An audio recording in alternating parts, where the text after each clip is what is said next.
اللهم صل وسلم وبارك على هذا النبي الكريم وعلى آله وصحبه ومن والاه. قال الله تعالى في القرآن الكريم: أعوذ بالله من الشيطان الرجيم وما كان الله ليعذبهم وأنت فيهم وما كان الله معذبهم وهم يستغفرون.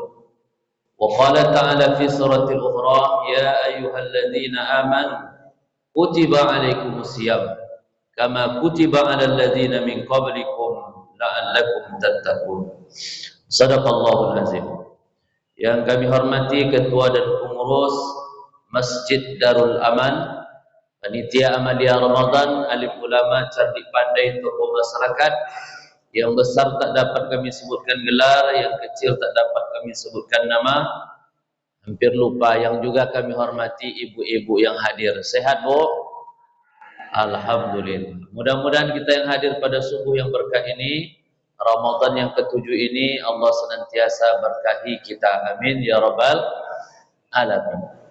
Tak henti-hentinya kita bersyukur kepada Allah, senantiasa melapaskan kalimat Alhamdulillahi rabbil alamin ada kulli halin wa fi kulli halin wa ni'mah.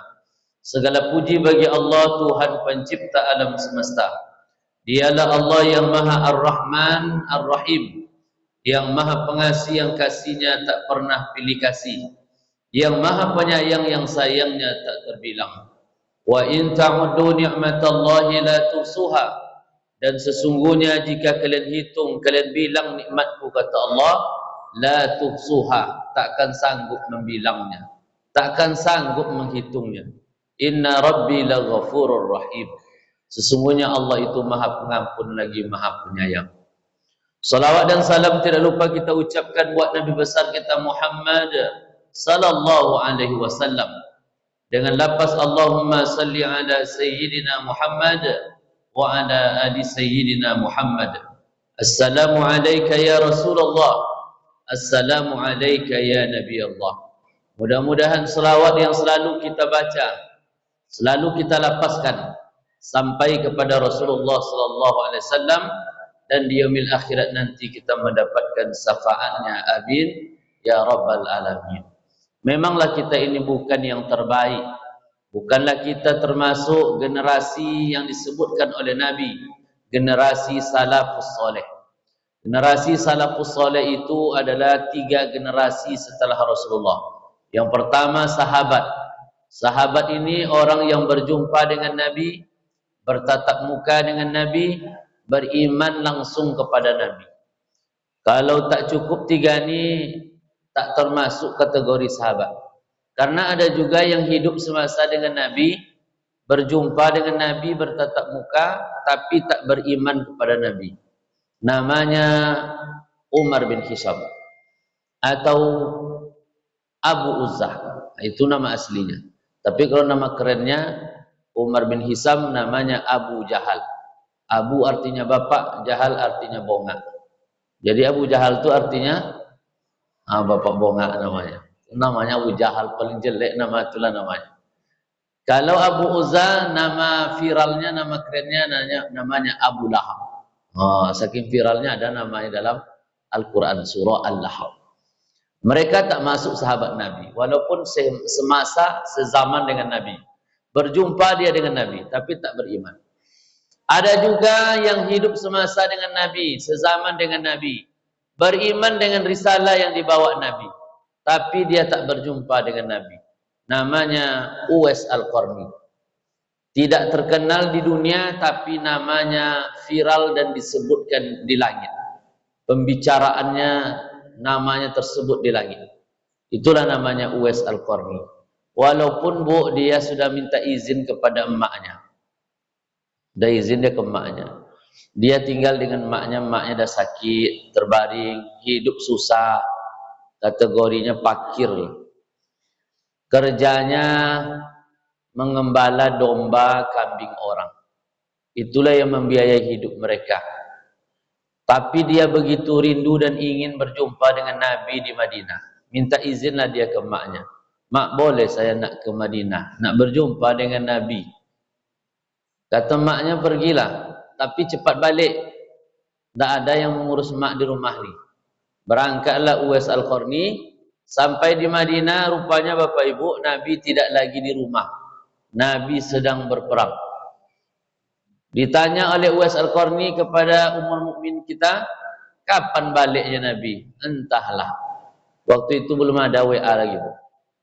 Kalau sekarang mana Bapak Bu? Entahlah keluar kota, bila baliknya. Tunggu dulu ya WA dia. Kalau sekarang mudah. Kalau zaman dulu tak. Akhirnya Uwais Al-Qarni mengelilingi kota Madinah sambil melepaskan kerinduannya. Dibayangkan inilah tempat mimbar Nabi. Inilah tempat imam Nabi kalau mimpin solat. Akhirnya tak berjumpa dengan Nabi, balik dia ke kampungnya. Selepas itu Nabi pulang ke Madinah, lalu dia bercerita kepada sahabat-sahabat lain bahwasanya kita kemarin kedatangan tamu yang istimewa. Ciri-cirinya begini. Kata Nabi, kalau jumpa kalian dengan dia besok, mintalah doa kepadanya. Bukan berdoa kepada dia, mintalah doa kepadanya. Nabi tak pernah berkata, mintalah doa kepadaku. Tak pernah. Sejauh yang saya baca. Tapi Nabi pernah berkata, kalau jumpa dengan orang istimewa ini, mintalah doa kepadanya. Karena doanya mustajab. Kenapa mustajab doanya ya Rasulullah? Karena dia anak yang berbakti kepada kedua orang tua. Jadi anak-anak yang soleh ini, doanya makbul. Dan juga boleh kita minta doa ke orang lain. Ada saudara kita, jemaah kita yang berangkat haji dan umroh. Minta ke dia doa. Jangan ibu minta ceret kuning. Kadang lain yang mintanya ceret kuning. Belum balik ibu tu ceret kuning tu dah ada di rumahnya.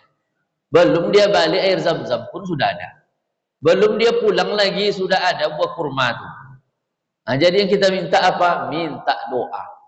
Kalau ingat oleh engkau aku di tempat-tempat yang mustajab berdoa, doakan aku. Apa doanya? Kalau mati, doakan aku mati husnul khatimah. Bapak Ibu yang dirahmati Allah, itu generasi sahabat. Setelah generasi sahabat adalah generasi tabi. Dan yang ketiga adalah tabi'at tabi'in.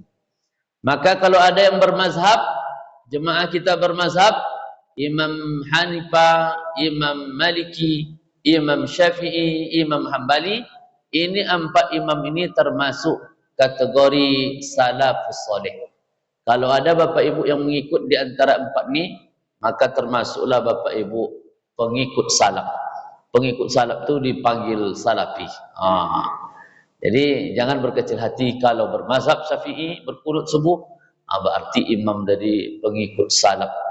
Ya, salaf siapa diikuti? Imam Syafi'i. Walaupun kita tidak generasi terbaik, Nabi sangat merindukan kita.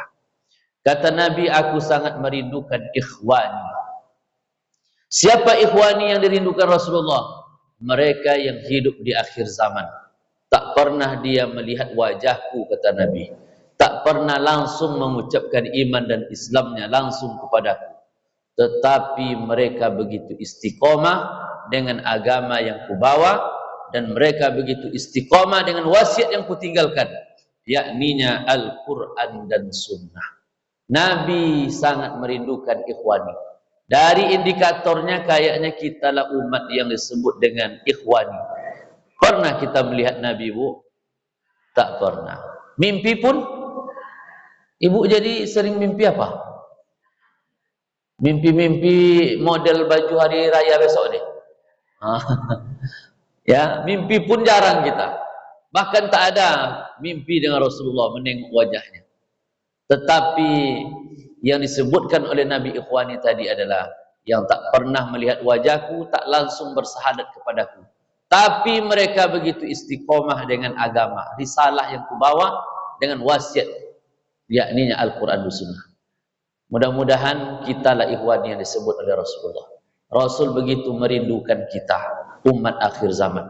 Maka mari kita jemput kerinduan Rasulullah dengan memperbanyak selawat kepadanya dan mengerjakan sunnah-sunnah Rasulullah sallallahu alaihi wasallam. Bapak Ibu yang dirahmati Allah Subhanahu wa taala, menjelang jam 6.15 kajian kita subuh ini, mari kita renungkan hadis yang diriwayatkan oleh Ibnu Khuzaimah, di mana Rasulullah sallallahu alaihi wasallam bersabda, bagi yang menjumpai bulan Ramadan, bertemu dengan Ramadan, bulan yang dinanti-nanti kedatangannya dan akan kita tangisi kepergian.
Bukunya macam itu dan Allah Akbar mulai azan sampai la ilaha illallah. Pas kalimat selesai la ilaha illallah itu sudah dicabut oleh mereka, tumbang dia.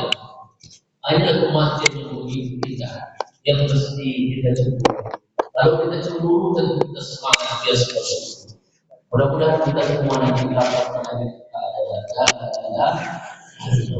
Kata Nabi dalam hadis sahih, orang yang pada akhirnya nanti di kehidupan di dunia menjelang kematian yang mengucapkan la ilaha illallah, dia berkumpul di jannah. Maka Allah masukkan ke dalam surga. Amin ya rabbal alamin. Yang kedua yang mesti kita perbanyak di bulan Ramadan ini adalah melafazkan kalimat astaghfirullah, istighfar, mohon ampun. Dalam surah Al-Anfal tadi yang kita bacakan, bahwa ini adalah salah satu janji Allah kepada manusia, terutama kita umat Islam, kaum muslimin wal muslimat, selagi kita beristighfar, mengucapkan permohonan ampun kita kepada Allah, Allah janji akan mengampuni dosa kita dan janji Allah tidak akan mengazab. Ditambah lagi bulan Ramadan juga disebut dengan Syahrul Maghfirah, bulan yang penuh dengan ampunan. Mulai dari menjelang Ramadan kita sudah minta ampun. Buat acara tarikh Ramadan. Karena saya juga salah satu pengisi kajian ibu-ibu di Masjid Darul Rahman. Minta maaf kemarin tak bisa datang mengadakan acara tarhib Ramadan, sholat sunat tasbih. Kalau dengan hablum minan nas, cukup dengan minta maaf, beri maaf. Kalau di tempat kami namanya beri mongkasai.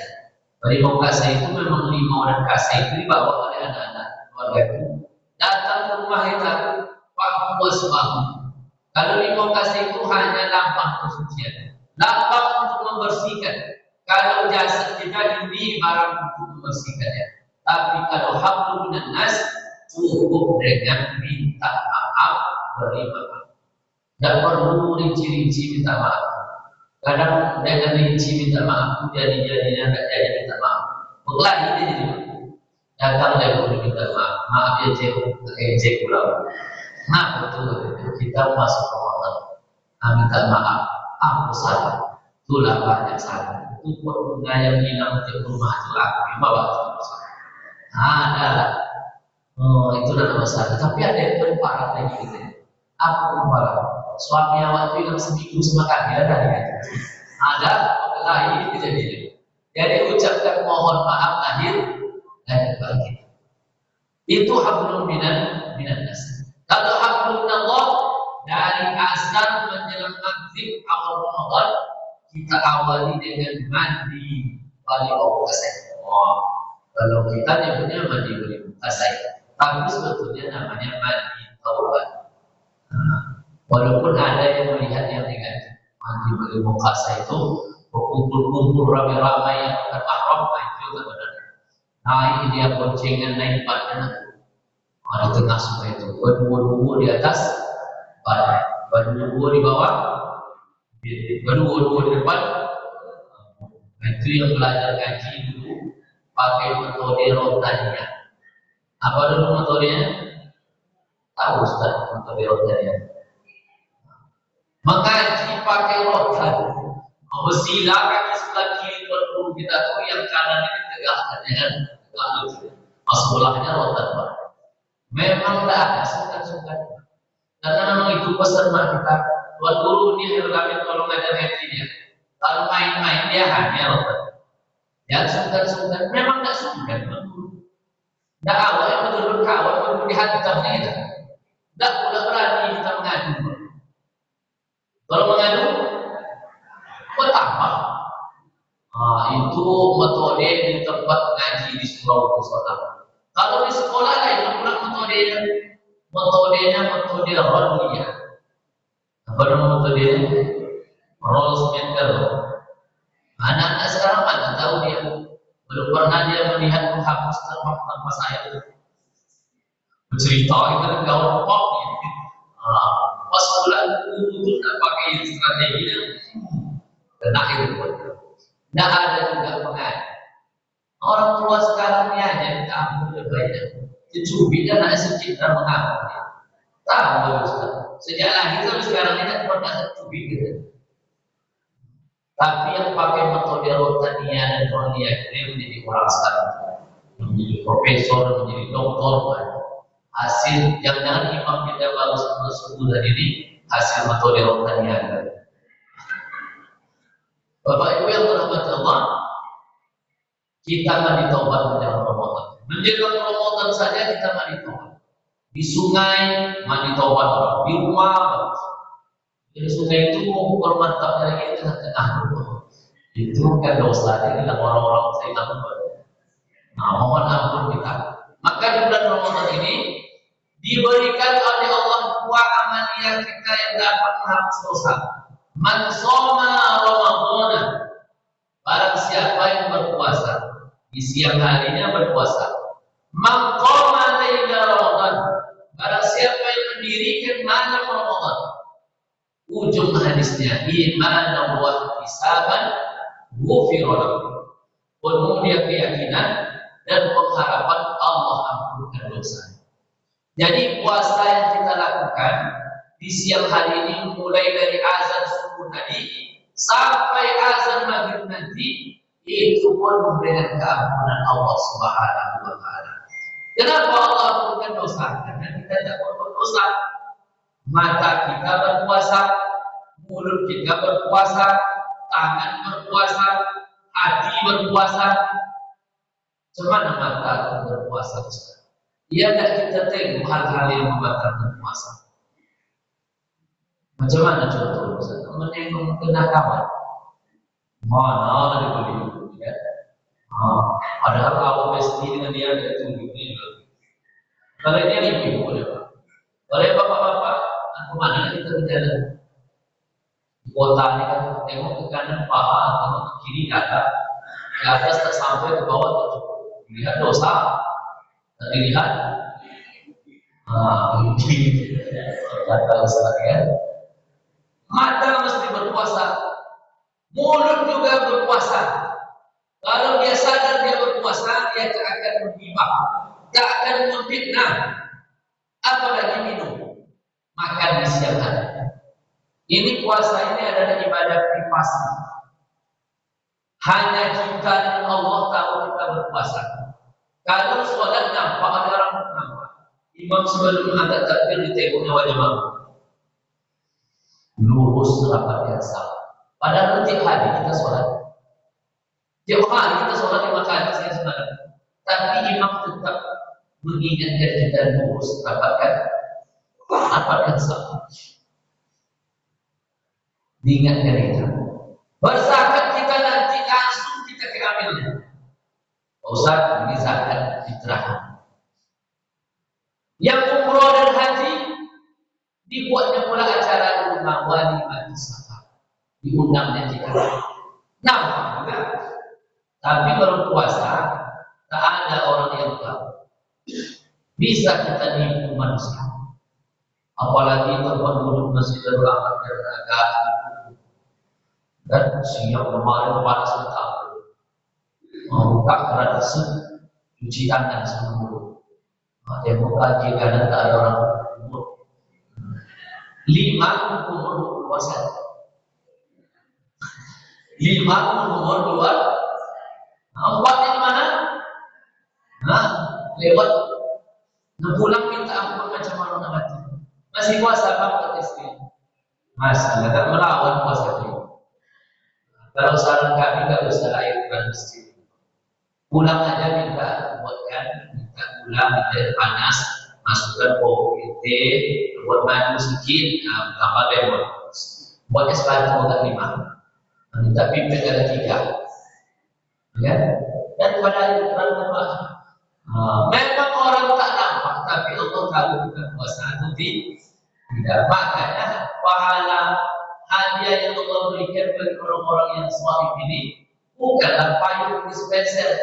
Hadiahnya la'allakum tattaqun, menjadikan kita orang yang takwa. Takwa ini inilah bekal yang paling baik kita bawa pulang menghadap Allah. Wa tazawwadu fa inna khairu zadi taqwa. Berbekallah, sebaik-baik bekal adalah takwa. Maka perbanyak bulan Ramadan yang istighfar. Astaghfirullah Rabbal baraya, astaghfirullah minal khataya. Panjang Ustaz, istighfar pendek. Astaghfirullah, astaghfirullah. Minta kita kepada Allah. Kullu bani Adam khata'. Setiap anak keturunan Adam berdosa. Wa khairul khata'ina at-tawwab. Sebaik-baik yang berdosa masih bertaubat kepada Allah Subhanahu wa ta'ala. Dosa ini bertingkat-tingkat. Kalau dosa-dosa kecil bisa kita lakukan perbanyak istighfar. Kalimat-kalimat thayyibah, subhanallah, alhamdulillah, Allahu akbar, astagfirullah. Itu dosa-dosa kecil. Kalau dosa sedang itu dengan amalan. Salat qabliyah, ba'diyah, salat tahiyatul masjid, infak, sedekah, puasa Ramadan, ikut salat Jumat, ikut salat tasbih, salat taubat, hajat, duha, amaliyah yang dapat menghapus dosa-dosa sedang dengan beramal. Yang ketiga dosa besar, mabuk, berjudi, membunuh, berzina, itu tak bisa dengan beristighfar saja. Tak cukup dengan bertasbih, mesti taubatan nasuha. diawali dengan mandi taubat, sholat sunat taubat, perbanyak istighfar, berjanji ke Allah tak mengulangi dosanya. Nah itu dosa besar. Yang keempat, dosa yang paling besar. Dan dosa besar ada dosa yang paling besar. Apa dosa yang paling besar? Dosa syirik. Menduakan Allah, percaya kepada benda-benda yang memiliki tenaga, kekuatan mistik. Jadi kalau yang dosa besar ini, caranya yang pertama sebelum mandi taubat, buang dulu yang dipercaya, yang disimpan-simpan di dompet bapak itu, yang bertulis-tulis macam tahap tulisan-tulisannya itu, dibuang. Yang diikat-ikat di pinggang itu dibuang. Yang dipakai-pakai cincin percaya, cincin ini kalau dipakai, semua orang senyum kita. Ustaz cincin juga. Pak itu buat apa cincin? Nah ini tak ada kekuatannya. Kekuatannya cuma satu aja. Kalau duduk kita di rumah makan Pak mungkin tidak bayar. Kalau tidak percaya Bapak bawa. Tapi duduk aja jangan makan. Kalau makan itu tidak bayar sebelum keluarnya. Coba lagi. Kalau cincin ini sunat. Ya sunat. Jangan ibu ketawa-ketawa ini banyak yang melakukan syirik. Yang menusuk-nusuk mana? Susu namanya itu. Tusuk itu susu. Ayat disusuk di pipi, di bibir, di kepala. Cabut itu dulu, baru mandi taubat. Yang ditanam-tanam di pinggir rumah, yang berusaha jualan dan ikat di sini, dibuang dulu. Buang yang kita membuat syirik kepada Allah itu, baru kita mandi taubat, perbanyak sholat sunat taubat, memperbanyak minta ampun kepada Allah, beristighfar kepada Allah, baru Allah ampunkan dosa besar, dosa yang paling besar. Kita perbanyak di bulan Ramadan ini memohon ampun kepada Allah. Allah janji tidak akan mengazab kita dan Allah janji akan mengampuni dosa kita. Quran surah Al-Anfal ayat 33. Yang ketiga adalah kita banyak meminta kepada Allah di bulan Ramadan. Yang kita minta adalah minta masuk surga.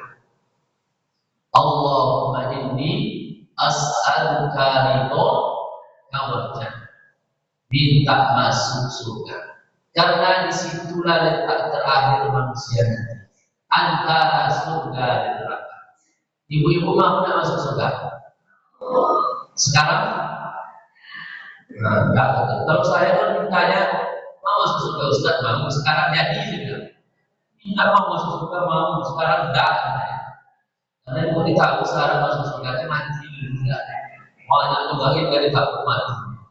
Mudah-mudahan jemaah Masjid Al-Aman yang suku ini datang ke masjid, mudah-mudahan kita semua masuk surga.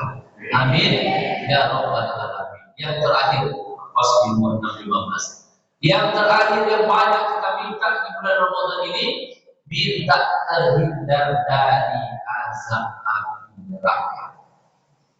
A'udzubika minan nar, sakhatika wan nar. Minta kita terhindar dari azab api neraka. Umat Nabi Muhammad ini semuanya masuk surga. Seulang lagi Bapak Ibu, seluruh umat Nabi Muhammad yang beriman, berislam, berihsan, semua masuk surga. Tapi tidak semua umat Nabi Muhammad terhindar dari api neraka. Oleh karena itu kita minta terhindar dari api neraka. Kalau terhindarlah kita dari azab api neraka itu, maka kita akan masuk surga. Di neraka itu bertingkat-tingkat. Model di hotel juga ada yang kelas ekonomis, ada yang standar, ada yang deluxe, ada deluxe series, ada presiden suite. Neraka, surga itu bertingkat. Kalau di neraka itu yang paling bawah itu, yang paling azab itu, neraka jahanam itu penghuninya adalah para munafik. orang-orang munafik. Orang munafik ini paling bahaya. Kalau dia kafir jelas dia tak beriman. Kalau yang munafik ini tak bisa, sulit diidentifikasi. Kalau berkata bohong, kalau berjanji khianat, ingkar, ciri-ciri munafik. Yang paling ringan kata malaikat Jibril kepada Nabi Muhammad, azab di neraka itu memakai sandal badein al-neraka. Itu yang paling ringan. Kalau kita pakailah sandal, menggelegar otak kita, daging-daging kita ini bercucuran.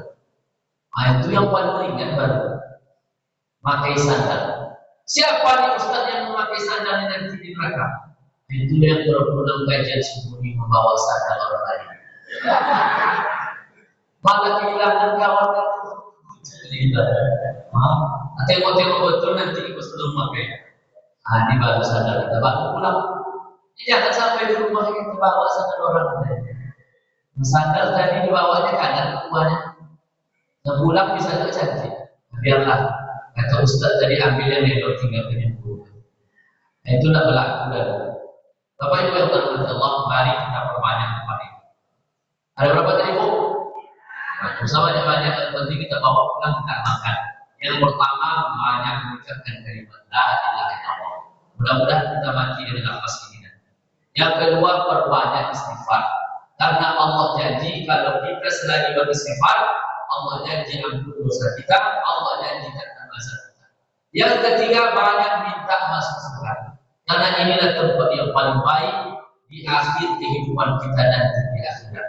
Yang keempat yang terakhir adalah minta kita terhindar dari azab api neraka. Allahumma inna nas'aluka ilman nafi'an wa rizqan wasi'an halalan thayyiban wa amalan mutaqabbalan. Allahumma zidna ilman warzuqna fahman waj'alna min ibadika shalihin. Subhanallahumma wa bihamdika asyhadu an la ilaha illa anta astaghfiruka wa atubu ilaik. Saya banyak cakap, banyak kata keluar jika ada menyinggung hati perasaan Bapak Ibu. Mohon maaf lahir batin. Wassalamualaikum.